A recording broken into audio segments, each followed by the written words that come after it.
إن الحمد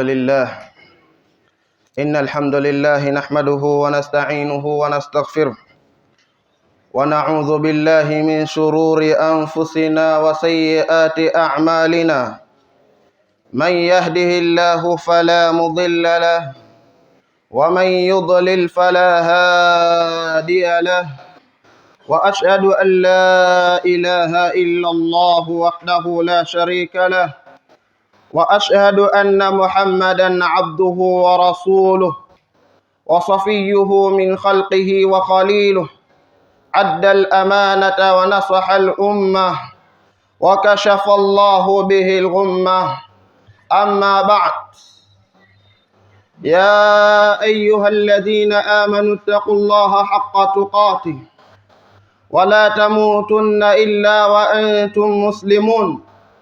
يا أيها الناس اتقوا ربكم الذي خلقكم من نفس واحدة وخلق منها زوجها وبث منهما رجالا كثيرا ونساء، واتقوا الله الذي تساءلون به والأرحام، إن الله كان عليكم رقيبا.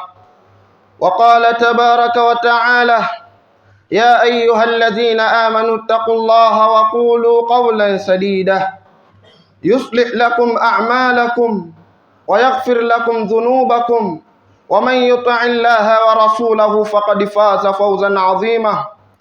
معاشر الأحبة، أوصيكم وأوصي نفسي بتقوى الله تبارك وتعالى، فقد فاز المتقون. Baada ya kumshukuru Allah subhanahu wa ta'ala na kumtakia rehma na amani kipenzi chetu mtume wetu Muhammad sallallahu alayhi wasallam, Allah tabaraka ta'ala tuambia: la tattakhidhu alyahuda wan nasara awliya. Ndugu yangu mwema katika iman, maudhui kichwa chetu cha mada ya siku hii ya leo kitakuwa kinazungumzia masala yanayohusiana kasul alam wa imtihanul iman. Ndugu yangu mwema katika iman, mada yetu ya leo itakuwa inagusia kombe la dunia na mtihani wa iman. Mwenyezi Mungu tabaraka taala aliposema katika suratul Maida aya ya 51, pale aliposema: ya ayyuhalladhina amanu la tattakhidhu alyahuda wan nasara awliya.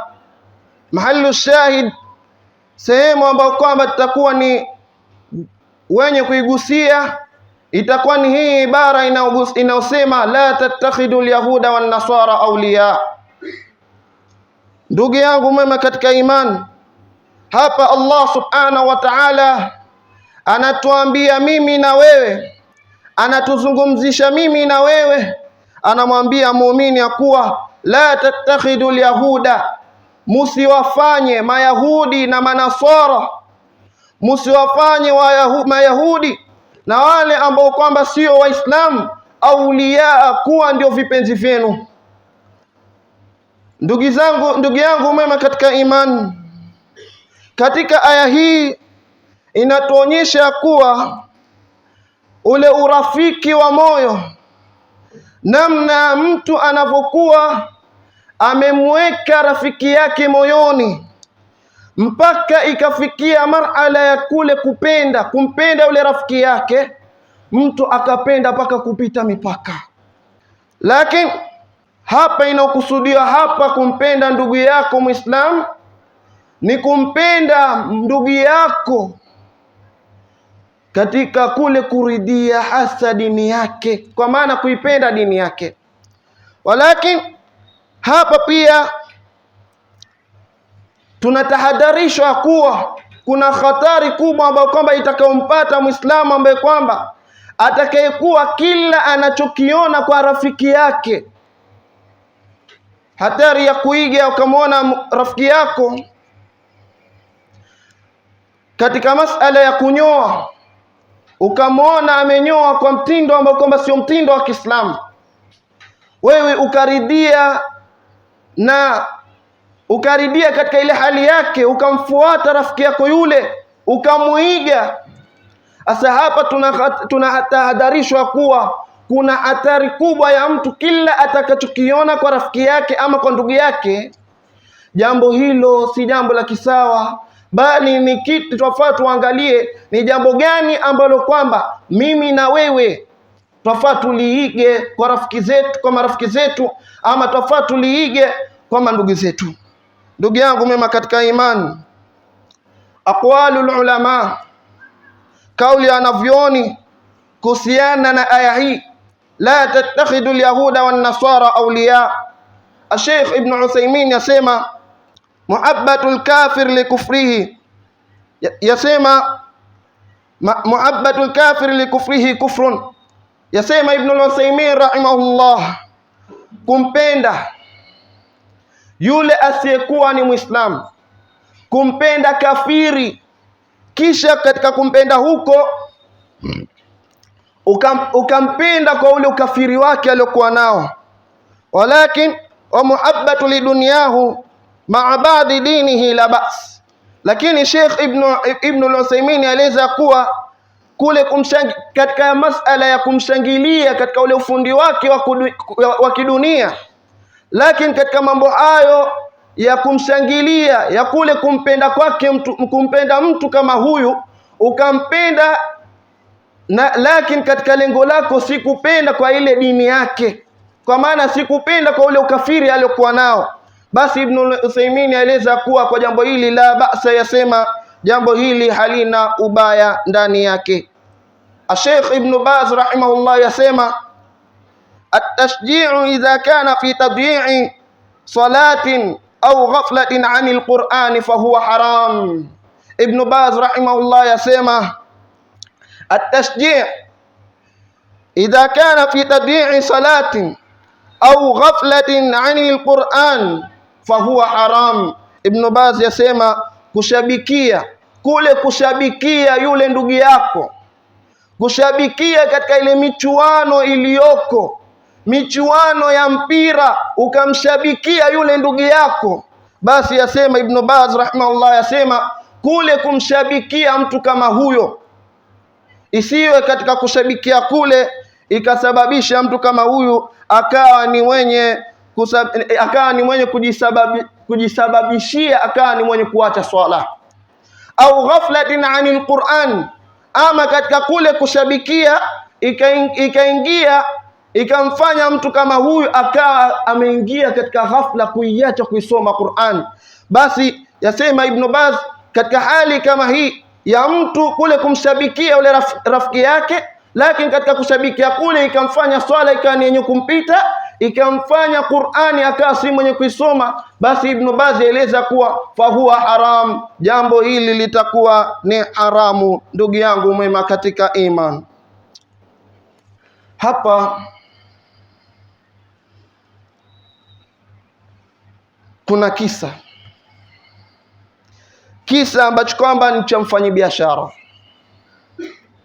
na hii hapa inaonyesha hatari ya mtu kushabikia timu yake, alafu ile hatari ikapatikana, yale maafa yakapatikana, mpaka familia yake akaiona kuwa haina maana.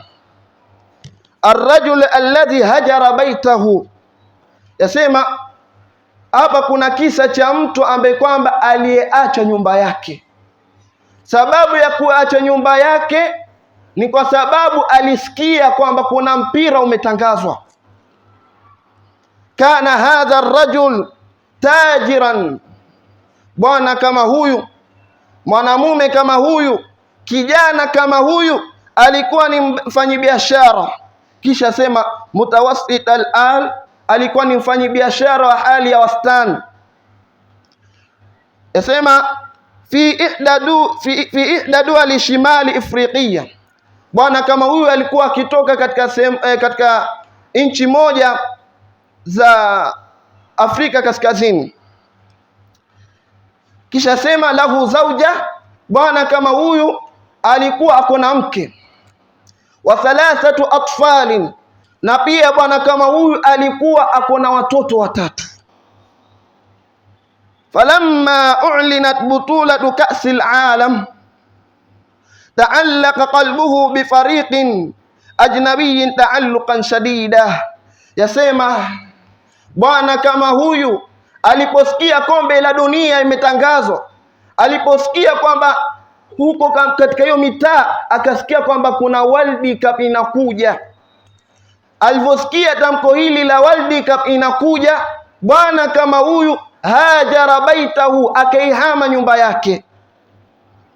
Sasa ilipotangazwa mechi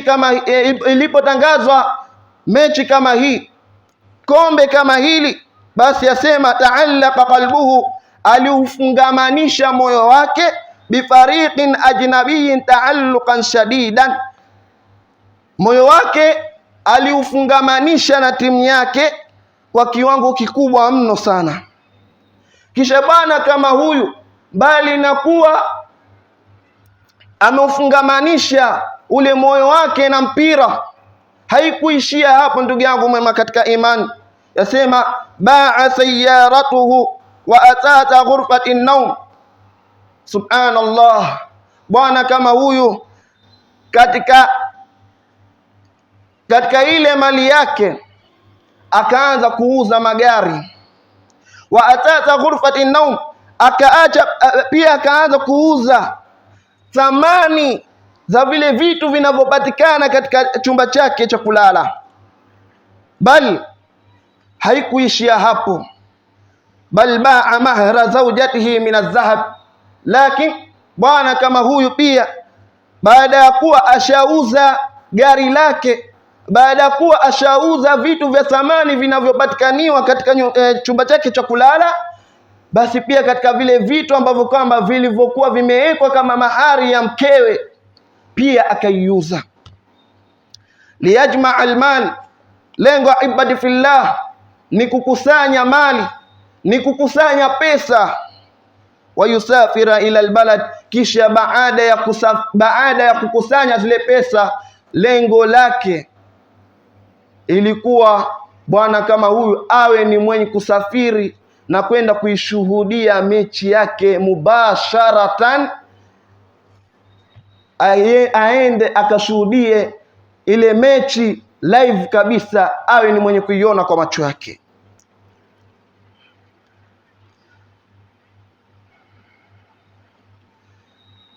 Wayusafira ila albaladi almudhif limushahadati thalath mubarayatin faqat. Yasema baada ya kukusanya pesa hizo akawa ni mwenye kuenda kushuhudia mechi hizo. Hapa eleza kuwa lengo la kukusanya pesa hizo alikuwa ni mwenye kutaka awe ni mwenye kushuhudia mechi 3. Kwa hivyo bwana kama huyu baada ya kukusanya pesa hizo, taraka amaluhu, kazi yake akawa ni mwenye kuiacha. Wataraka zaujatuhu, mke wake akawa ni mwenye kumwacha. Kisha wa atfaluhu, na watoto wake akawa pia ni mwenye kuwaacha. Shahran kamilatan bila nafaqatin, yasema watoto wake akawa ni mwenye kuwaacha kwa muda wa mwezi mzima bila kuachia hata pesa ya matumizi. Falamma rajaa, bwana kama huyu baada ya kuwa ashasafiri kwenda huko katika michuano hiyo, basi bwana kama huyu rajaa khasiran muflisan, bwana kama huyu akarejea aliyakuwa amefilisika. Wajada baitahu khalian, aliporudi akapata chumba chake, akapata nyumba yake haina kitu, kwa maana nyumba yake ni tupu, kwa sababu vitu vya thamani aliviuza. Na ndugu yangu mama katika imani, katika michuano hiyo ya mpira ikamfanya bwana huyu akili yake ikawa ni yenye kukimbia, akaonekana si mwenye kuwa na akili. Vitu vyake vya nyumbani akaviuza mwenyewe. Baada ya kurudi anaanza kuwapiganisha familia yake, anaanza kumwambia mkewe, mbona nyumba yangu hii haina vitu kadhaa, mbona iko hivi na hivi? Ndipo mwanamke kama huyu mke wake akamwambia, faqalat lahu zawjatuhu, mke wake akamwambia, akamjibu huyu mumewe, ikhtarta alkurata ala Allah wa alayya wa ala auladik. Yasema wewe ulichagua mpira kuliko Mwenyezi Mungu Subhanahu wa Ta'ala. Kisha baada ya kuchagua mpira kuliko hata Mwenyezi Mungu, pia ukaufanya ule mpira si bora hata kuliko mimi mkeo. Wa ala auladik, pia kwa watoto wako ukaona pia watoto hao hawana maana tena kwako wewe. Fatallaqatuhu wa qalat, akamwacha na kusema la aisha ma'a rajulin, mwanamke kama huyu akamwacha bwanawe na huko akasema la aisha ma'a rajulin, siwezi kuishi na mwanamume ambaye kwamba ja'ala alqamisa ilahan, aliyejalia mavazi yake yakawa ni bora hata kuliko Mwenyezi Mungu Subhanahu wa Ta'ala. Ndugu yangu mema katika imani, alfawaid, faida ambazo kwamba alfaida wal ibra, faida na mazingatio ambayo kwamba tunaipata katika kisa kama hichi, tupata hadhihi alqissa tubayinu khatara taqdimi hubbi dunya ala hubbi Allah wal ahl. Kisa kama hichi inaonyesha hatari ya kutanguliza mapenzi ya dunia, ya kutanguliza mtu kupenda sana dunia hata kule kumpenda Mwenyezi Mungu Subhanahu wa Ta'ala. Baada ya kupenda dunia kama hii, akapenda timu yake, basi mtu kama huyu akafanya pia watoto wake si wenye kuwapenda, akamfanya mke wake si mwenye kumpenda. Lakini ndugu yangu mema katika imani, hapa tunapata funzo kwamba hivi aya yanayotokea ndugu yangu mema katika imani ni mambo ambayo kwamba watu wanafaa wayakalie chini. Baada ya kukalia chini, ndugu yangu mema katika imani, mtu awe ni mwenye kutafakari mbele, kwa sababu kuna watu wakisikia mipira, ndugu yangu mema katika imani, wao wanakuwa katika ile hali ya pupa. Lakini katika hali kama ile, ndugu yangu mema katika imani, kuna wale ambao kwamba wanakuwa ni wenye kuuza baadhi ya vitu vyao. Wakiuza baada ya hapo, hawajui kwamba lile jambo litakuja kuwapatia hasara mbeleni. Hiyo ndio ilikuwa ni funzo la kwanza, ndugu yangu mema katika imani, katika hichi kisa. Al-ibratu thaniya, funzo la pili ndugu yangu mema katika imani, ij'al qalbaka ma'a Allah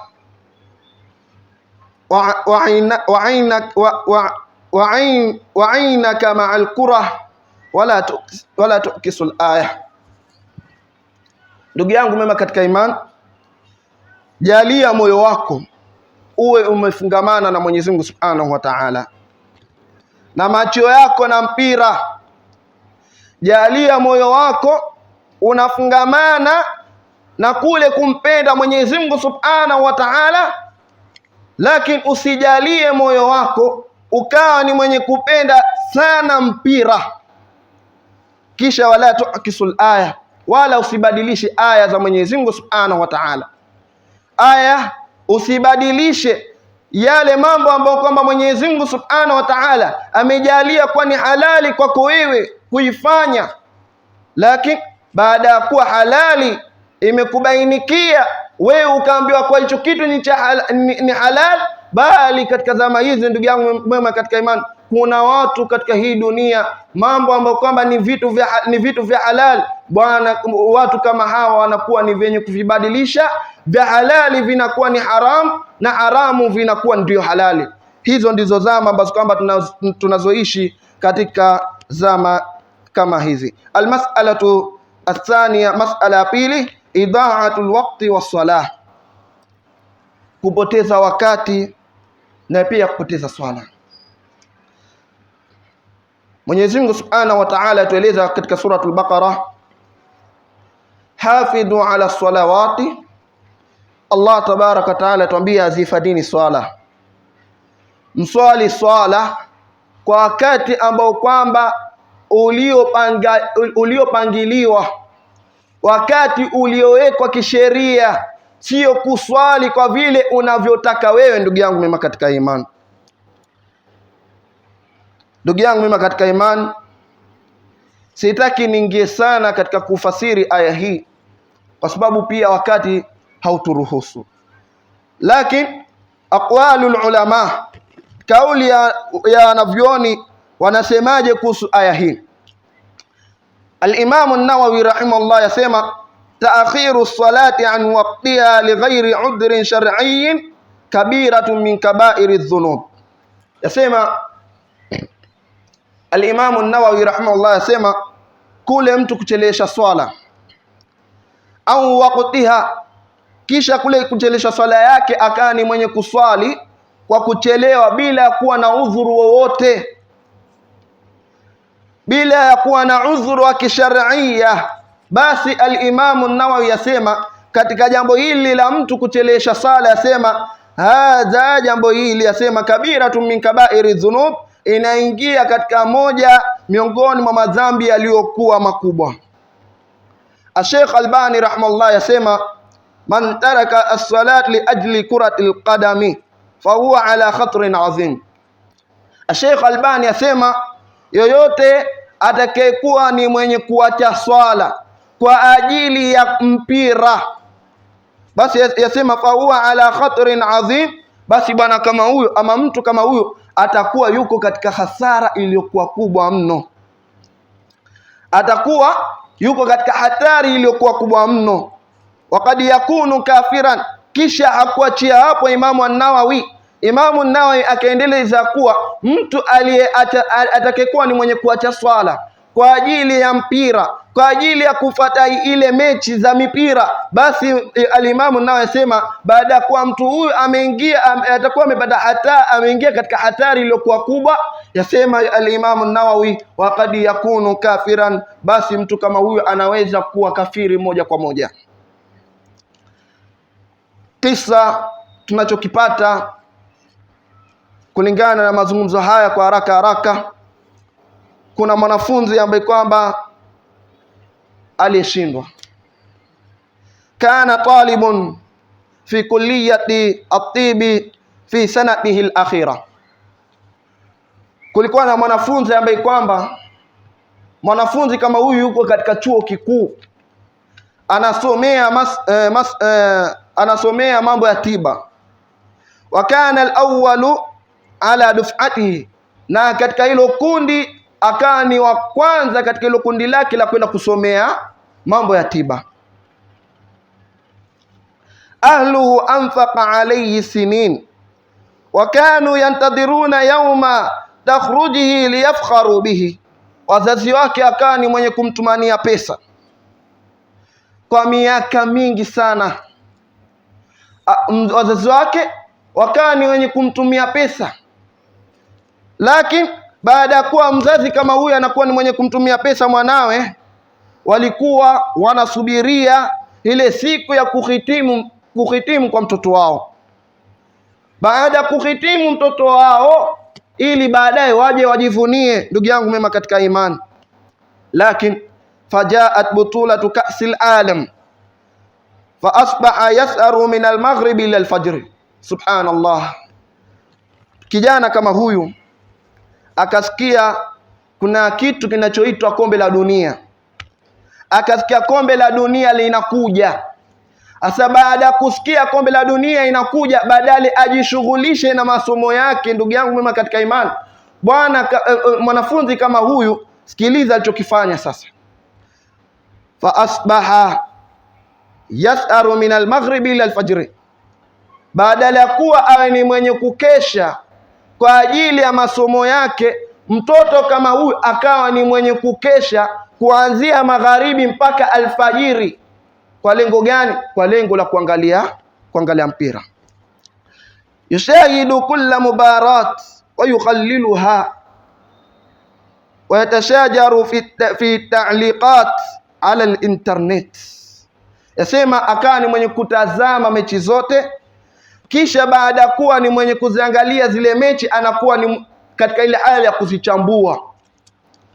Kisha pia haikuishia hapo, akawa pia ni mwenye kucomment ya kuwa mechi kama hii itakuwa ni yenye kuchuana na mechi kadhaa, kwa hivyo mechi hii kwa ukali wake mimi nasema kwamba mechi hii itakuwa ni yenye kufunga bao kadhaa na ili itaangushwa. Sasa ndugu yangu mema katika imani, sikiliza sasa kilichojiri. Mtoto kama huyu yanamu fil muhadharat, baada ya kuwa sasa ashakesha usiku mzima yatizama mpira. Sasa ndugu yangu mema katika imani, mtoto kama huyu akaa sasa asubuhi yake akaa ni mwenye kuingia darasani. Watarakamat alayhi durus, lakini alivyoingia katika darasa mtoto kama huyu masomo sasa akaa ni yenye kukusanyika, akaona masomo ya kuwa ni magumu, masomo yanakuwa katika hali ya kumlemea. Kisha baada hapo pia akaa pia ni mwenye kulala darasani. Fajaa al-imtihan, mtihani ukaja. An-nihaiyun farasaba fi 3 mawad. Mtihani ulivyokuja ndugu yangu mema katika imani, mtihani akaufanya, lakini katika kufanya mtihani kama huo masomo yote akayapita walillahi alhamd, isipokuwa masomo matatu ndio akawa ni mwenye kuanguka. Na masomo matatu hayo ndugu yangu mema katika imani ndio masomo ambayo kwamba ndio yanakuwa ni yenye kumsoma yule mtoto. Kwa maana masomo hayo matatu ndio yanayoangaliwa kwa yule mtu ambaye kwamba anayekuwa ni mwenye kusomea masala ya tiba. Asa masomo hayo matatu muhimu akawa ni mwenye kuanguka ndugu yangu mema katika imani. Fadha'at sanatuhu, mwaka wake ukawa ni yenye kupotea hivyo, akawa ni mwenye kubada hasara, hakupata faida katika miaka yote hiyo aliyosoma. Kwa sababu miaka yote wallahi alhamd alisoma, akawa ni mwenye kupita, lakini mwaka wake wa mwisho sasa ndio wakati ambao kama mtu yafaa awe ni mwenye kujilazimisha na masomo yake, awe ni mwenye kutarajia matarajio yake awe ni mema, lakini katika mwaka wake wa mwisho ndio akawa ni mwenye kuharibu. Na hii ni hasara. Hii ni hasara, uzunguke utakavozunguka mwisho na kuja kufeli. Asa ndugu yangu mama katika iman, fadha'at sanatuhu, mwaka wake ukawa ni kupotea hivyo. Wadaa ulumuhu wa nkasara qalbu walidayhi, kisha baada kuwa ni mwenye kupoteza mwaka wake huo, basi ndoto yake pia ikawa ni yenye kupotea, pia na mioyo ya wazazi wake pia ikawa ni yenye kuvunjika. Faida na mafunzo tunayopata katika kisa hichi, alwaqtu, wakati wa ra'su mali almuslim, ndio mtaji wa Muislamu. Man dayya'ahu, yoyote ambaye kwamba atakayekuwa ni mwenye kupoteza wakati wake, yoyote atakayekuwa ni mwenye kupoteza wakati wake, basi tuambie dayya'a nafsahu, atakuwa amepoteza nafsi yake yeye mwenyewe. Asilaumu nafsi yake, kwanza ajilaumu yeye mwenyewe kwa kule kupoteza wakati, kwa kule kutojipangia program ya kuwa sasa hivi mimi nafaa nifanye mambo kadhaa na kadhaa na kadhaa. Mtu kama huyu akawa ni mwenye kupoteza wakati wake. Sasa yoyote atakayepoteza wakati asilaumu wakati, kwa nini wakati ulipita na hakufanya jambo ambalo kwamba linalomridhisha Mwenyezi Mungu Subhanahu wa Ta'ala, bali dayya nafsahu, atakuwa amepoteza nafsi yake, atakuwa yeye mwenyewe afa ailaumu nafsi yake kwa sababu gani aliupoteza wakati huo kwa mambo ambayo kwamba hayana manufaa kwake yeye. Al-ibratu thaniya, funzo la pili ndugu yangu mema katika iman, 90 dakika. Sasa hapa inaingia kwa michuano ya mipira. 90 daqiqatan tadhabu wa tansaha, walakin salatuhu faitatan au sanatun dirasiyatin la tuawaz. Yasema mtu yaweza akapoteza dakika zake 90 kuangalia mpira, dakika zote 90, lakini kija katika masala ya ibada, mtu kwa kule kuswali akawa ni mwenye kuvunjika moyo, akawa ni mwenye kuudhika ya kuwa huyu imamu atamaliza saa ngapi ile swala yake. Lakini kwa dakika 90 mtu kama huyu haoni ya kuwa dakika hizo anazipoteza. Kisha baada ya hapo mechi inavyokuwa ni yenye kupamba moto zaidi, mtu kama huyu anatamani pia aongezee pia dakika, zile dakika ziongeze dakika nyingi, ili mechi yake iwe ni yenye kufanya mambo ambayo kwamba ni mazuri. Lakini katika mambo ya ibada mioyo inakuwa ni yenye kuvunjika, na hivi ndivyo tulivyo ndugu yangu mwema katika imani. Kumalizia ibad fillah, tutaingia katika masala ya kamari na kubeti. Allah subhanahu wa ta'ala yatwambia katika suratul Maida aya 90, innamal khamru wal maisir wal ansab wal azlam rijsun min amali shaitan. Yasema innamal khamr, hakika pombe, wal maisir na kamari, rijsun min amali shaitan, ni uchafu. Rijsun min amali shaitan, ni uchafu kutoka kwa matendo ya shaitan, ni ule uchafu ambao kwamba yanakuwa ni yenye kutokana na matendo ya shaitan. Sasa ndugu yangu mema katika iman, Imam Ibn al-Qayyim yaeleza kuwa al-maisir kamari yudhibu al-aqlu. Yasema Ibn al-Qayyim yasema ile kamari inakuwa ni yenye kumwondeshea mtu akili, wal mala, kisha inakuwa ni yenye kuondosha mali, wadini, kisha yasema inakuwa ni yenye kuondosha dini, wal muru'at wa yuladul adawa, kisha yasema pia inakuwa ni yenye kuondoa utu, alafu pia inakuwa ni yenye kuanzisha uadui. Majma'ul fiqh al-islami, baraza la fiqh la Kiislam, kuhusiana na aya hii asema al-murahanat war-riyadatun qimarun muharramun biijma'il ulama la khilafa fihi. Asema kamari na michezo ndugu yangu mema katika imani iliyoharamishwa kwa ijmaa ya wanavyoni wote katika hili jambo la kuharamisha pombe na pamoja na kamari. Sasa wanavyoni kwa jambo hili hawana ikhtilaf kwa kule kuharamishwa kwake. Na ndugu yangu mema katika imani, kumalizia katika kisa, kuna kijana ambaye kwamba aliyefilisika, shabun jami'iyun fi ihda duwal al-Khalij, muwaddafun jadidun biratibin jayyid, kijana wa chuo kikuu katika moja ya nchi za Ghuba, mfanyakazi mpya ambaye kwamba mfanyakazi kama huyu alikuwa ni mwenye kulipwa mshahara uliokuwa mzuri. Sami'a an tatbiqi murahanati ala ka'si al-alam, alisikia kuhusu app ya kubeti kombe la dunia.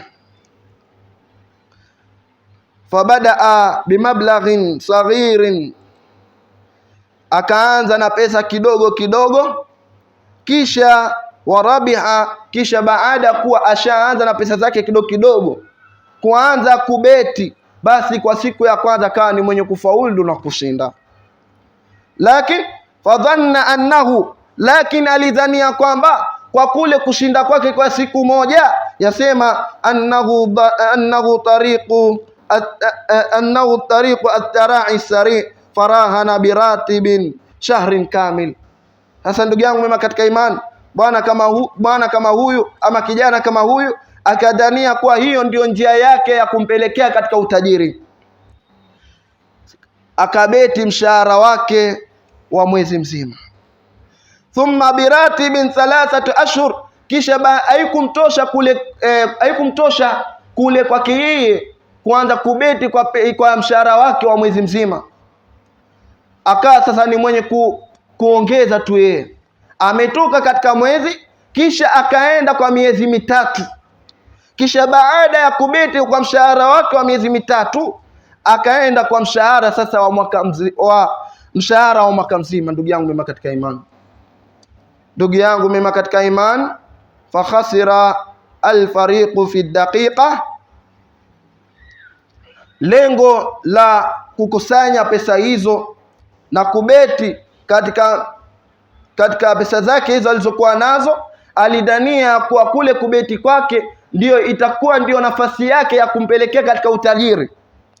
Lakini ndugu yangu mema katika imani, kwa mara ya kwanza alivyofaulu, mara ya pili na mara ya tatu hakuweza tena kufaulu, akawa ni mwenye kupata hasara, kisha baada ya kuwa ni mwenye kupata hasara, ndugu yangu mema katika imani, timu hiyo aliyokuwa ni mwenye kuishabikia, timu hiyo ikawa ni yenye kupoteza alama katika dakika za mwisho.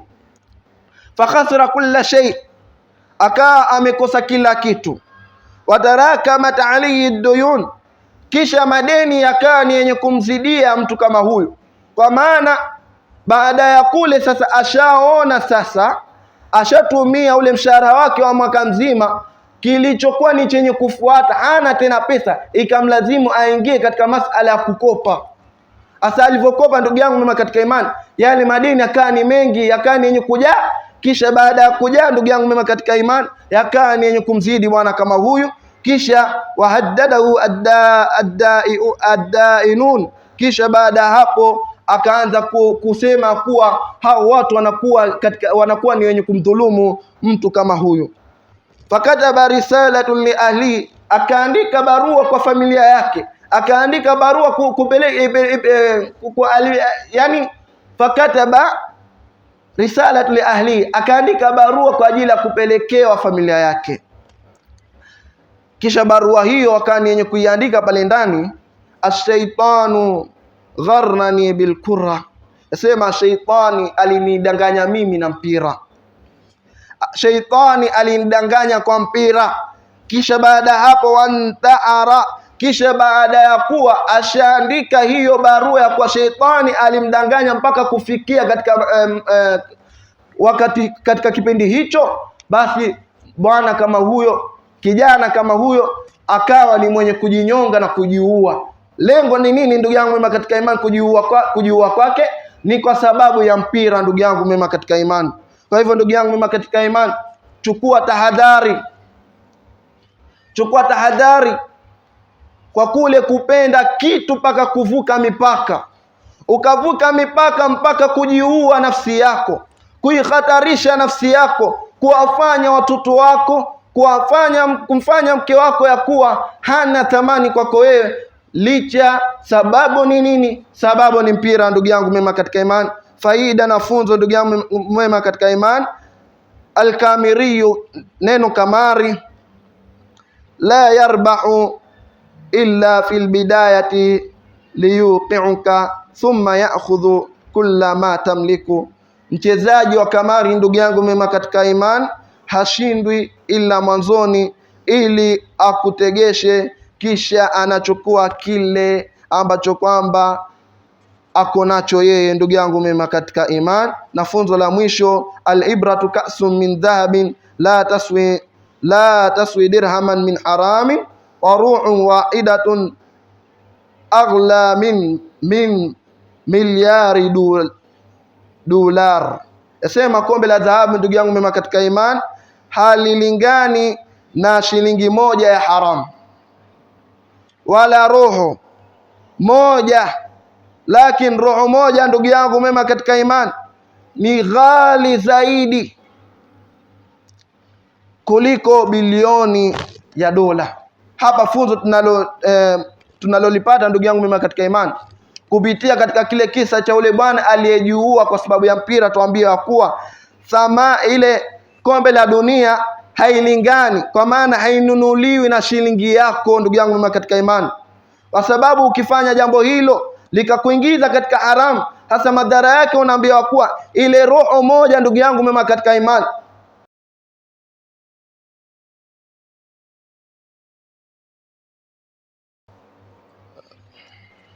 thamani yake ni kubwa sana hata kuliko ile bilioni. Kwa maana ukiua nafsi, ndugu yangu mema katika imani, utakuwa unaingia katika vitu ambavyo kwamba Mwenyezi Mungu Subhanahu wa Ta'ala amekataza. Nafsi ya Muislamu haiuliwi, na ukiua nafsi ya Muislamu, basi utakuwa unaingia katika mikono ya Mwenyezi Mungu Subhanahu wa Ta'ala. Kesho mbele ya Mwenyezi Mungu Subhanahu wa Ta'ala utakuwa unaenda kupata madhambi makubwa, ndugu yangu mema katika imani. Aqulu ma sami'tum wa astaghfirullah li wa lakum lisailil muslimin wal muslimat fastaghfiruhu innahu huwal ghafurur rahim wa huwal barrul karim. Innal hamdalillah nahmaduhu wa nasta'inuhu wa nastaghfiruhu wa nastahdihi wa na'udhu billahi min shururi anfusina wa sayyiati a'malina. من يهدي الله فلا مضل له ومن يضلل فلا هادي له وأشهد أن لا إله إلا الله وحده لا شريك له وأشهد أن محمدا عبده ورسوله أما بعد. Baada ya kumshukuru Mwenyezi Mungu Subhanahu wa Ta'ala na kumtakia rehema na amani kipenzi chetu Mtume Muhammad sallallahu alayhi wasallam, ndugu yangu mimi katika imani, usiku mausi nafsi bitaqwallahi tabaraka wa taala, na usia nafsi yangu pamoja na kuhusia nafsi zenu juu ya swala zima la kumcha Mwenyezi Mungu Subhanahu wa Ta'ala. Ndugu yangu mema katika imani, ubaguzi na fitna. Allah Subhanahu wa Ta'ala aliposema katika suratu Al-Hujurat aya 10, innamal mu'minuna ikhwa, hakika waumini ni ndugu. Ndugu yangu mema katika imani, ndugu yangu mema katika imani, Waislamu wote ni ndugu. Hatupasi sisi Waislamu kuanza kubaguana sisi kwa sisi. Hatupasi kwa Waislamu kuanza kule kutosaidiana sisi kwa sisi, kwa sababu Mtume sallallahu alayhi wasallam asema, mathalul mu'minin mathalul muslimina fi tawaddihim wa tarahumihim wa ta'atufihim kamathalil jasadi wahid idha ishtaka minhu udhun tadaa lahu sa'irul jasadi bisahri wal humma. Mtume alayhi salatu wasallam aliposema ya kuwa mfano wa Islam, Muislamu aliyekuwa mzuri, Uislamu uliokuwa mzuri ni ule Uislamu ambao kwamba watu wanasaidiana, watu wanahurumiana. Lakini katika Uislamu huu ukafananishwa ya kuwa Uislamu uliokuwa mzuri umefananishwa kuwa ni mfano wa mwili mmoja. Ule mwili mmoja ukiuma, ndugu yangu mama katika imani, basi viungo vingine vyote vitakuwa pia si vyenye kufanya kazi. Kwa hivyo ndugu yangu mama katika imani, hatupasi kubaguana. Baada ya kusikia maneno kama haya, tuchukue mazingatio ya kuwa katika kupenda tusipende mpaka tukapita mipaka katika michuano ya mipira. Ndugu yangu mema katika imani, tumuomba Allah jalie min allazina yastami'una alqawla fayattabi'una ahsana. Allahumma arina alhaqqa haqqan warzuqna ittiba'a wa arina albatila batila warzuqna ijtinaba. ربنا آتنا في الدنيا حسنة وفي الآخرة حسنة وقنا عذاب النار. اللهم إنا نسألك الهدى والتقى والعفاف والغنى. اللهم احفظ شباب المسلمين، اللهم احفظ شباب المسلمين من فتنة دنيا وزينتها يا رب العالمين. اللهم لا تجعل الدنيا أكبر همنا ولا مبلغ علمنا. اللهم اجعلنا ممن يستمعون القول فيتبعون أحسنه. اللهم اجعلنا ممن يستمعون القول فيتبعون أحسنه. اللهم أقم في قلوبنا محبة رسولك صلى الله عليه وسلم. اللهم لا تشغلنا بما لا ينفعنا واشغلنا بما يقربنا إليك. اللهم اختم لنا بالحسنى، اللهم اختم لنا بالحسنى واجعل آخره كلامنا لا إله إلا الله محمد رسول الله. اللهم إنا نسألك الهدى والعفاف والغنى. اللهم يا مقلب القلوب ثبت قلوبنا على دينك، ويا مصرف القلوب صرف قلوبنا على طاعتك برحمتك يا أرحم الراحمين. ربنا آتنا في الدنيا حسنة وفي الآخرة حسنة وقنا عذاب النار. سبحانك اللهم بحمدك نشهد أن لا إله إلا أنت نستغفرك ونتوب إليك. أقم الصلاة.